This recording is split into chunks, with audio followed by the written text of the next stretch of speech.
गर्दीत राहून कुडकुडणाऱ्या कोंबड्यांसारखं आयुष्य जगायचं की एकटं पण रुबाबानं आकाशावर राज्य करणाऱ्या गरुडासारखं. मित्रांनो, जगात 95% लोक आयुष्यात एखादं वादळ आलं की नशिबाला दोष देत रडत बसतात. पण उरलेले 5% लोक त्या वादळाचा उपयोग यशाची उंची गाठण्यासाठी करतात. आज आपण अशा एका मानसिकतेबद्दल बोलणार आहोत जी तुम्हाला शून्यातून विश्व निर्माण करण्याची ताकद देईल. आज आपण शिकणार आहोत द ईगल माइंडसेट. तर मित्रांनो, जर तुम्हालाही आयुष्यात उंच उडायचं असेल तर हा व्हिडिओ तुमच्यासाठीच आहे. एका छोट्याशा गोष्टीपासून सुरुवात करूया. एका डोंगरावर गरुडाचे घरटे होते. तिथे चुकून एक गरुडाचे अंडे खाली घसरले आणि एका कोंबड्यांच्या खुराड्यात जाऊन पडले. ते अंडे तिथेच उभवले गेले आणि त्यातून एक गरुडाचं पिल्लू बाहेर आलं. ते पिल्लू कोंबड्यांसोबतच वाढलं. ते कोंबड्यांसारखेच दाणे टिपायचं, तसेच कुडकुडायचं आणि थोडेच अंतर उडायचं. एक दिवस त्यानं आकाशात एका मोठ्या पक्षाला पाहिले, जो अत्यंत रुबाबानं आकाशात उंच भरारी घेत होता. त्या पिल्लानं विचारले, हा कोण आहे? तेव्हा कोंबड्यांनी उत्तर दिले, अरे, तो गरुड आहे. तो पक्ष्यांचा राजा आहे. आपण त्याच्यासारखे उडू शकत नाही, कारण आपण जमिनीवर राहणारे आहोत. त्या पिल्लानं ते मान्य केले आणि तो आयुष्यभर कोंबडी म्हणूनच जगला आणि मेला. मित्रांनो, आपल्यापैकी अनेकांचे आयुष्य हे असेच सुरू आहे.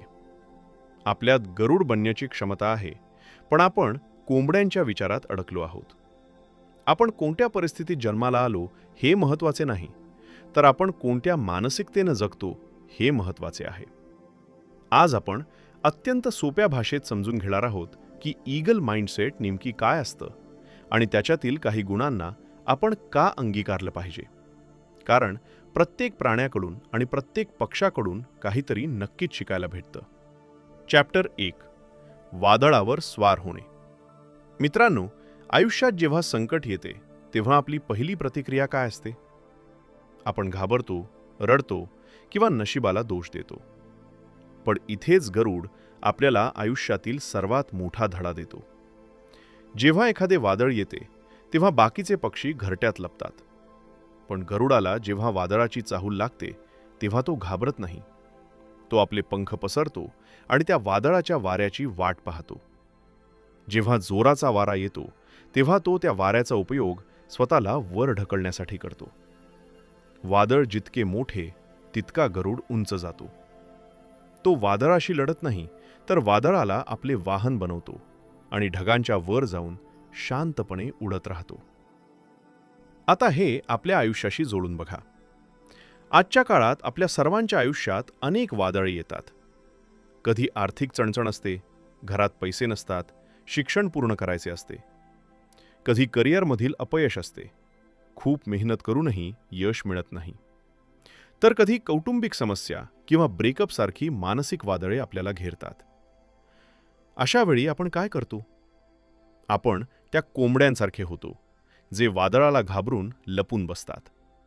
आपण तक्रार करतो की माझ्यासोबतच असे का घडते? पण मित्रांनो, हीच वेळ असते तुमच्यातला गरुड दाखवण्याची. आज आपण अनेक यशस्वी उद्योजकांना पाहतो. त्यांच्याकडे सुरुवातीला काहीच नव्हते. पण जेव्हा मंदीचे किंवा अडचणींचे वादळ आले तेव्हा त्यांनी हार मानली नाही. त्यांनी विचार केला की या अडचणीतून मी बाहेर कसा पडू शकतो? हे वादळ मला काय शिकवत आहे? जर आज तुमच्या आयुष्यात आर्थिक वादळ असेल तर त्याचा उपयोग अधिक कष्ट करण्यासाठी करा. जर अपयशाचे वादळ असेल तर त्याचा उपयोग स्वतःला अधिक शहाणे करण्यासाठी करा. तुमच्या आयुष्यातील संकटे तुम्हाला संपवण्यासाठी नाही, तर तुमच्यातली शक्ती तुम्हाला दाखवण्यासाठी येतात. जेव्हा पुढच्या वेळी संकट येईल तेव्हा घाबरू नका. शांतपणे उभे राहा. तुमचे पंख पसरा, म्हणजेच तुमची कौशल्ये ओळखा आणि त्या संकटाच्या लाटेवर स्वार व्हा. कारण ढगांच्या वर गेल्यावर पाऊस तुम्हाला भिजवू शकत नाही आणि संकटाच्या वर गेल्यावर दुःख तुम्हाला स्पर्श करू शकत नाही. तर सांगा मला, इथून पुढं तुम्ही वादळाला घाबरणार की त्यावर स्वार होणार? चॅप्टर 2, अंत अस्ति प्रारंभ. मित्रांनो, आता मी तुम्हाला जे सांगणार आहे ते ऐकल्यानंतर कदाचित तुम्ही आश्चर्यचकित व्हाल किंवा तुमच्या विचारांची दिशा पूर्णपणे बदलेल. गरुडाचे आयुष्य साधारण 70 वर्षांचे असते. पण या 70 वर्षापर्यंत पोहोचण्यासाठी त्याला वयाच्या 40व्या वर्षी एका अत्यंत कठीण आणि वेदनादायक अग्निपरीक्षेतून जावे लागते. जेव्हा गरुड 40 वर्षांचा होतो तेव्हा त्याची शरीरयष्टी त्याला साथ देणे सोडून देते. त्याची लांब आणि लवचिक नखे इतकी वाकतात की त्याला शिकार पकडता येत नाही. त्याची तीक्ष्ण चोचसुद्धा वयानुसार पुढे वाकते. त्याचे पंख इतके जड होतात की त्याला आकाशात झेप घेणे अशक्य होते. आता या 40व्या वर्षी गरुडाकडे फक्त 2च पर्याय उरतात. एक म्हणजे शांतपणे मृत्यूची वाट पाहणे आणि दुसरे म्हणजे पुनर्जन्माची एक अत्यंत वेदनादायक प्रक्रिया स्वीकारणे. तो गरुड दुसऱ्या पर्यायाची निवड करतो. तो एका उंच डोंगरावर जातो आणि तिथे एका खडकावर स्वतःची चोच जोरात मारू लागतो. तोपर्यंत मारतो जोपर्यंत ती जुनी चोच पूर्णपणे तुटून पडत नाही. विचार करा मित्रांनो, त्या पक्षाला किती वेदना होत असतील. चोच तुटल्यानंतर तो नवीन चोच येण्याची काही महिने वाट पाहतो. जेव्हा नवीन चोच येते तेव्हा तो त्या चोचीने आपली जुनी नखे एकामागून एक उपटून काढतो आणि जेव्हा नवीन नखे येतात तेव्हा तो आपले जड झालेले जुने पंखसुद्धा स्वतःच ओरबाडून काढतो. ही 5 महिन्यांची भीषण वेदना सहन केल्यानंतर तो गरुड पुन्हा एकदा पुनर्जन्म घेतो आणि पुढची 30 वर्ष अधिक ताकदीने राज्य करतो. आता हे आपल्या आयुष्याशी जोडून पहा. आपल्यापैकी अनेकांना आयुष्यात मोठे व्हायचे असते, पण आपण आपल्या जुन्या सवयी, जुने विचार आणि जुना कम्फर्ट झोन सोडायला तयार नसतो. जशी त्या गरुडाची वाकलेली चोच त्याला शिकार करू देत नाही, तसेच आपले नकारात्मक विचार आपल्याला प्रगती करू देत नाहीत. आपण म्हणतो, मला श्रीमंत व्हायचे आहे, पण आपण सकाळी लवकर उठण्याची वेदना सहन करायला तयार नसतो. आपण म्हणतो, मला यशस्वी व्हायचे आहे, पण लोकांचे टोमणे आणि अपयशाचा संघर्ष सहन करायची आपली तयारी नसते. लक्षात ठेवा, प्रगतीसाठी कधीकधी स्वतःला तोडावे लागते. जुन्या वाईट संगती, सोशल मीडियाचे व्यसन, आळस आणि लोक काय म्हणतील ही भीती, ही तुमची ती जुनी नखे आणि पंख आहेत. जोपर्यंत तुम्ही हे ओझे ओरबाडून फेकत नाही तोपर्यंत तुमचा पुनर्जन्म शक्य नाही. बदल हा नेहमीच वेदनादायक असतो, पण तो गरजेचा असतो. जर तुम्हाला आज वाटत असेल की तुमच्या आयुष्यात खूप संघर्ष सुरू आहे, तर समजून जा की तुमचा पुनर्जन्म सुरू आहे. चॅप्टर 3, ध्येयावर पकड. मित्रांनो, तुम्ही कधी गरुडाचे डोळे बारकाईने पाहिलेत का? असे म्हणतात की गरुडाची दृष्टी मानवापेक्षा 5 पटीने जास्त तीक्ष्ण असते. गरुड 5 किलोमीटर उंचीवरून सुद्धा जमिनीवरच्या आपल्या शिकारीला स्पष्ट पाहू शकतो. पण यात सर्वात मोठी शिकवण कोणती आहे माहिती आहे? एकदा का गरुडाची नजर त्याच्या शिकारीवर पडली की मग वाटेत कितीही अडथळे आले तरी त्याची नजर त्या ध्येयावरून हटत नाही. तो झपाटल्यासारखा त्या शिकारीच्या दिशेने झेपावतो.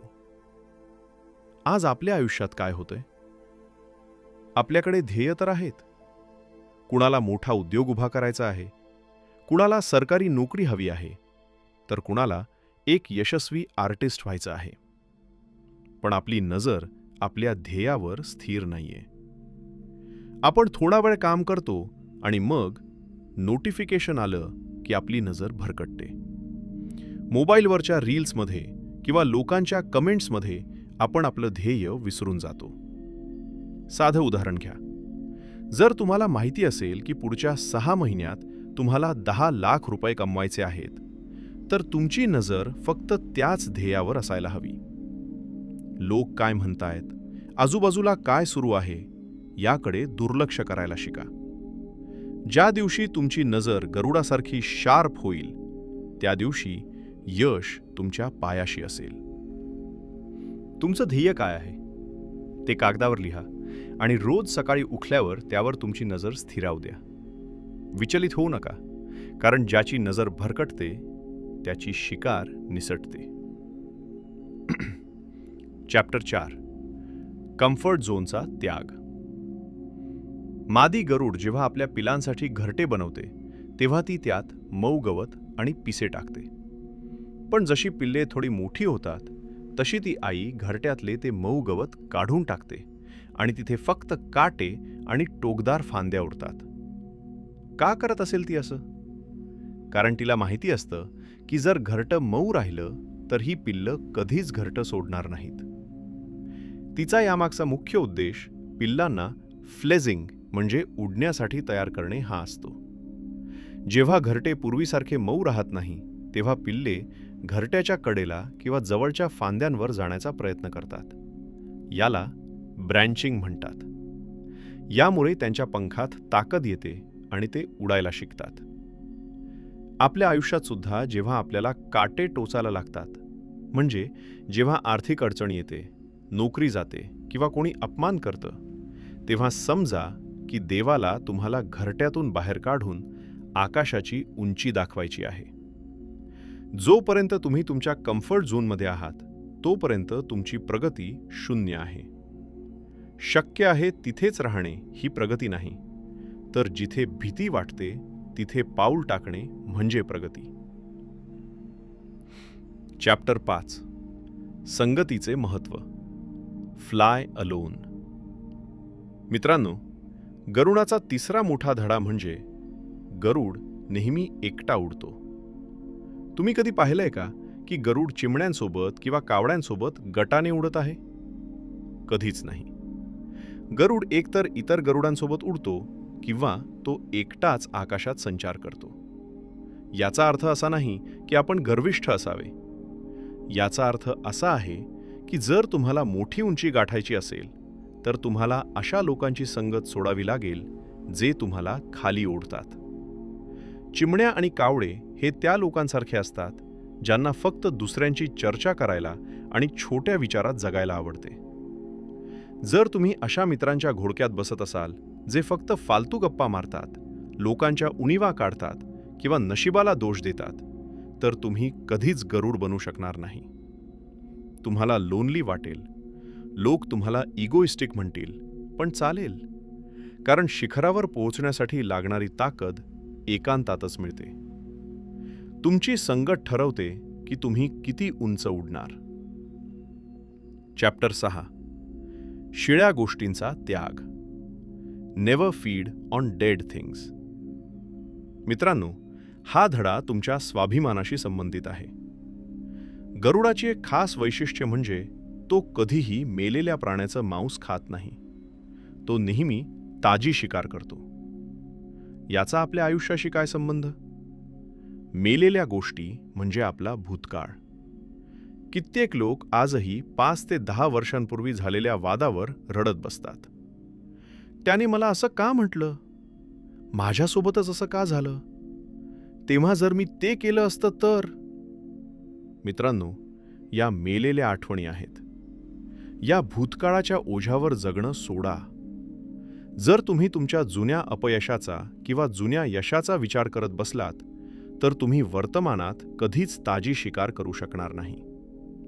दुसरं म्हणजे दुसऱ्याची उष्टी स्वप्न पाहू नका. त्याने ते केलं म्हणून मी हे करेन असं करू नका. स्वतःची शिकार स्वतः शोधायला शिका. स्वतःचं वेगळं अस्तित्व निर्माण करा. तुमची प्रगती ही तुमच्या मेहनतीवर आधारित असायला हवी, कोणाच्या तरी मेहरबानीवर नाही. गरुड व्हा, गिधड नको. तर मित्रांनो, आज आपण गरुडाच्या आयुष्यातून 5 मोठे धडे शिकलो. मला माहितीये हे ऐकायला खूप छान वाटतंय, पण खरं आव्हान उद्या सकाळी सुरू होईल. उद्या सकाळी जेव्हा तुम्ही उठाल तेव्हा तुमच्यासमोर 2 पर्याय असतील. एक तर त्या कोंबड्यांसारखं तक्रार करत जगायचं, किंवा गरुडासारखी आकाशात उंच भरारी घ्यायची. निवड तुमची आहे. जर तुम्हाला या व्हिडिओतल्या एका जरी गोष्टीने प्रेरणा मिळाली असेल तर खाली कमेंट्समध्ये आय एम एन ईगल असं नक्की लिहा. कारण जेव्हा तुम्ही हे लिहिता तेव्हा तुम्ही स्वतःला एक वचन देता की मी आता सामान्य आयुष्य जगणार नाही. हा व्हिडिओ तुमच्या त्या मित्राला पाठवा ज्याला आज प्रोत्साहनाची गरज आहे. नॉलेज मराठीला सबस्क्राईब करायला विसरू नका, कारण अशाच माहितीपूर्ण आणि जीवन आवश्यक व्हिडिओज मी तुमच्यासाठी सोप्या मराठी भाषेत घेऊन येत असतो. पुन्हा भेटूया लवकरच. तोपर्यंत गरुडासारखी झेप घेत रहा. धन्यवाद.